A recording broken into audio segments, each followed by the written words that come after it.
natin siya na magpakitang gilas sa hard court ng college volleyball at syempre, magpakatotoo sa loob ng bahay ni Kuya. Paano kaya siya bumabangon mula sa mga pagkakamali sa buhay at ano ang motivation niya to keep on going? Let's welcome to the show, Dylan Iturralde. Hello! Welcome to BRGY. Hello, please have a seat. Thank you po. Yan.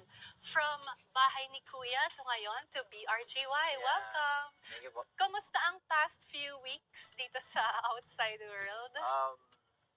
To be honest, medyo overwhelming po kasi syempre, ang dami po nare-receive na support and love from other people and nakikita ko na yung sarili ko sa TV, which is my dream dati, and lalo na sa loob ng bahay ni Kuya, so I'm very happy po, Ate B. Oh, I'm super happy for you kasi kumbaga 'di ba ito lang yung start ng marami pang magandang bagay coming your way. But before we start with kumbaga the main interview, I wanted to clear something up kasi isa sa mga laging nababasa ko sinasabi online every season na lang actually, but particularly this season, is sinasabi nila, oh, bakit nagpapa-audition pa sila? Meron naman talaga ng mga napili dyan para maging housemate. Sayang lang yung pag-audition ninyong lahat. And I'm saying this because you recently posted photos na throwback from your audition. Meron ka pa ng sticker number? Memorize mo? 4308. Yan. Hindi yan nakakalimutan ng mga housemates. So, to be clear, ikaw, duman ka talaga sa proseso ng audition. Yes po, and actually, this is my third time auditioning na for PBB. So, I'm very happy na at last, naging housemate Third na po time's a ako. charm. Pia words back, diba? How did you enjoy your stay in Kuya's house? Every day po is a blessing sa loob ng bahay. Kaya, nabansagan nga ako ng mga housemate na human calendar. Kasi tuwing Ikaw ang nagbibilang. ako po yung nagbibilang, mula Hotel Ares hanggang sa pagpasok sa loob ng bahay, alam ko anong araw na, anong date na. Sabi ko nga sa kanila, ba't kayo na-stress? Pangarap natin to. Pinasok natin to, and every day is a blessing sa loob ng bahay. Yeah. Kasi once na lumabas na kami, hindi na kami magiging housemate ulit. Yeah. Kaya, We are going to take a trip down memory lane through a little activity. So, we have a box na ipapasok kayo ni Dar! yes. Say hi to Dar. Dylan, Hello po, Dar. Dylan. Dar, Dylan. Oh, ang saya. Wow. Okay, so meron tayong ilang mga items dito sa box na kahit paano may significance sa buhay ni Dylan. So, maybe choose one item, one by one, and then we're going to talk about it. Okay. Calculator. Uy.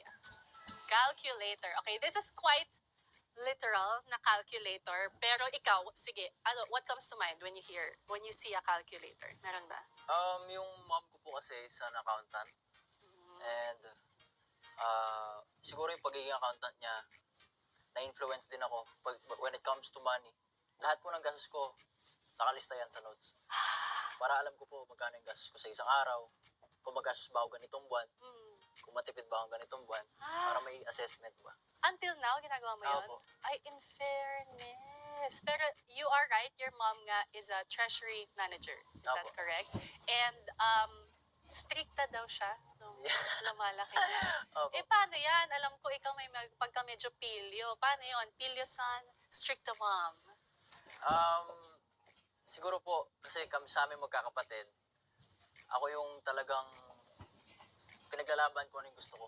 Ganon. Siyempre sila, kahit naman ako, takot sa nanay ko. Pero siguro, nung tumanda po ako, doon po kami medyo nagkakaintindihan na. And mas naging close po kami nung paglabas ko po ng bahay. Kasi siyempre, may mga napanood siya na hindi kasi kami masyadong close na TV. Yeah. Sobrang tuwan-tuwa ako. Ang daming naging tulay nung Pinoy Big Brother journey ko. Oh, meaning nakita niya sa TV na lang na, ganito pala yung anak ko, kaya pala niyang gumawa ng ganito. Oh, that's so nice. Hello to Mommy. Ano name ni Mommy? Susan po. Hi, Mommy Susan. Hi, Ma. Kaka-proud. Okay, next item. Please get one from the box. May plato at kutsara. Sige, please get it. Show it. Yan. Yes. Dahil matakaw si Dylan. Hindi, joke lang. Ako daw pinakamatakaw, sabi ng mga housemates. Ikaw, sabi nila? Talaga ba? Pero kasi, ang na-notice namin sa pagiging housemate mo sa loob ng bahay ni Kuya, ikaw yung parang masinop pagdating sa pagkain. Dati po kasi pagka nung bata ako, elementary, nagbabakasyon po kami sa lola ko, sa Tarlac. Okay. And pag nakain kami, yun, kung stricto yung nanay ko, mas stricto yung lola ko. So, kunwari may matitirang pagkain dyan, at may sasabihin na yung nanay nyo, yung mga tita nyo dati, ang kinakain lang, ganito. Tapos kayo, swerte na kayo, ganyan na yung kinakain nyo, tapos hindi nyo inuubos.